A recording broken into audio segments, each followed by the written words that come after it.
Anggota Komisi 2 DPR RI Guspardi Gaus meyakini tidak akan ada PHK massal pegawai honorer jelang 28 November 2023.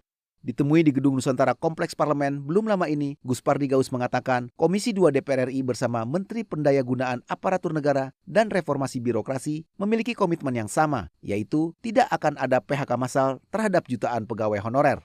Menurutnya DPR bersama pemerintah sudah menyiapkan formula terbaik untuk menata dan mengelola ASN melalui revisi Undang-Undang ASN Nomor 5 Tahun 2014.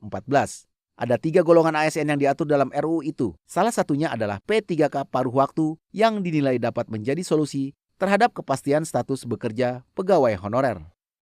Untuk itu kami sedang melakukan pembahasan itu dengan mencari solusi di mana di dalam rancangan undang-undang yang kami sedang selesaikan itu menjadikan RUU ASN itu menjadi 3 level.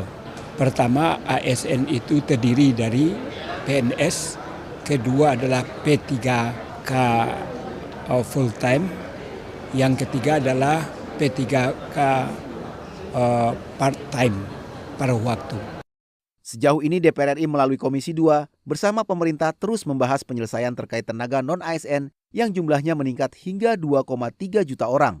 Pembahasan intensif dilakukan menyusul Aturan Undang-Undang Nomor 5 Tahun 2014 dan PP Nomor 49 Tahun 2018 yang akan menghapus tenaga non-ASN per 28 November 2023.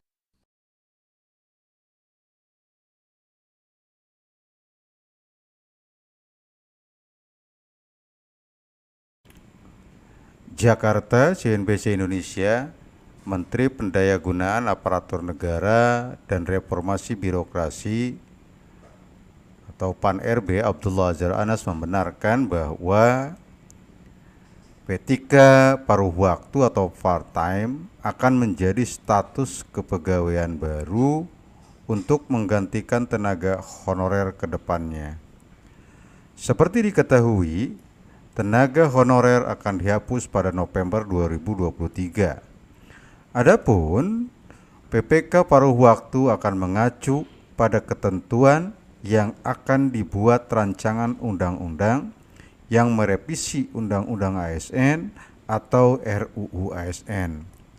Saat ini, pembahasan secara teknis tentang formasinya hingga mekanisme penggajiannya terus dilakukan. Anas mengungkapkan,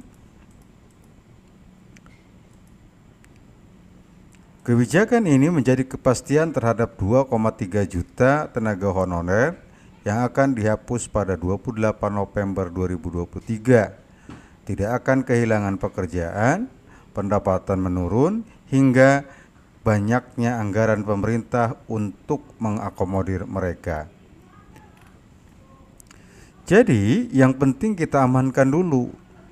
Tidak ada PHK, tidak ada pengurangan pendapatan dari yang sekarang, kata Anas saat ditemui di DPR RI.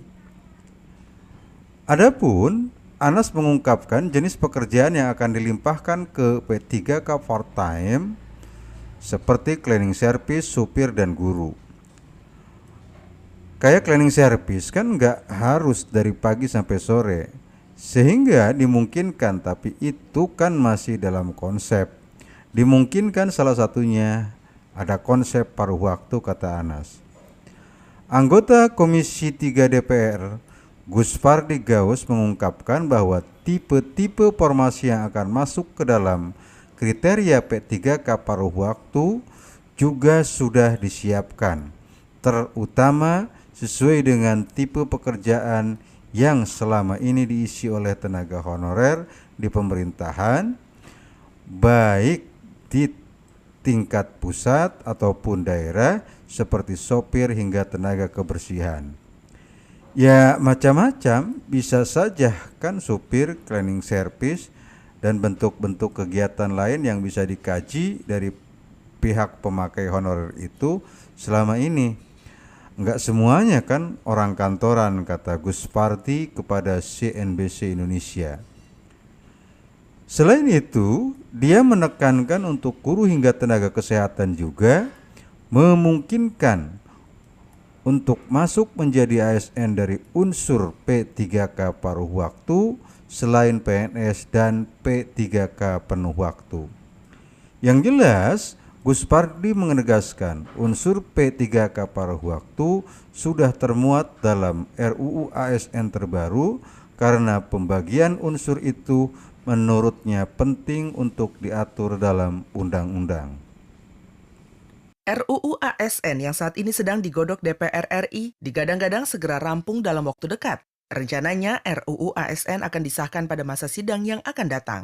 Komisi 2 memastikan tidak ada upaya penghapusan tenaga honorer melalui rancangan undang-undang tentang aparatur sipil negara.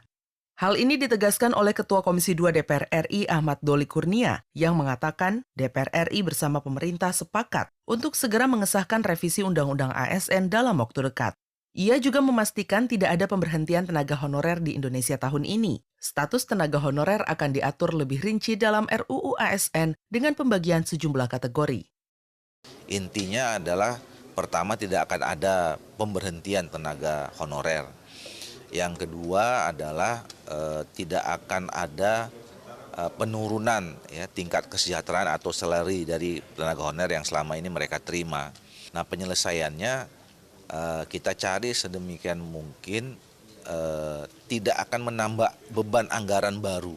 Ya. Yang sekarang masih dalam diskusi adalah soal status, ya, status mereka, apakah kemudian nanti apakah jadi ASN, ya, mungkin masuknya dari P3K. Ya.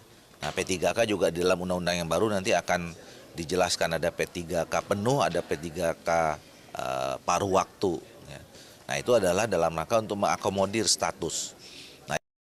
Doli berharap opsi perubahan tenaga honorer menjadi P3K penuh maupun P3K paruh waktu dapat memberikan kepastian status, kesejahteraan, serta meningkatkan pelayanan pemerintahan kepada masyarakat. Hilman Hidayat, TVR Parlemen, melaporkan.